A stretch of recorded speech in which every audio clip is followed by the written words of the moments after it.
Si Randy at ang kapatid na si Edmond ay pareho nang nakatira sa ibang bansa matapos sila magkolehiyo mula dito sa Pilipinas.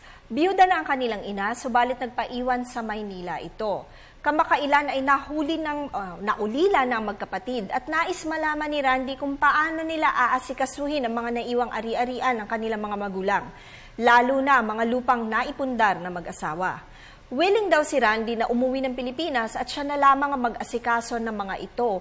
Pero ang kapatid na si Edmond ay ayaw nang umuwi. Maaari daw ba niyang mailipat sa pangalan nila magkapatid ang mga naiwan ng kanilang ina kahit na si Edmond ay nasa ibang bansa? Randy, maaari kayong humanap ng abogado na makakatulong sa inyo na makagawa ng extrajudicial settlement of estate. Kinakailangan lamang na gumawa ng special power of attorney si Edmond upang bigyan kanya ng kapangyarihan na ayusin ang lahat ng kinakailangan sa paglilipat ng mga titulo sa inyong pangalang magkapatid. Nang sa gayon ay hindi na kinakailangan pang bumiyahin nito sa Pilipinas. Paalala lamang po na ang aming opinyon ay base sa mga detalyeng inyong ibinigay sa amin. Malaya po kayong makakakonsulta sa inyong abogado tungkol sa inyong mga legal concerns.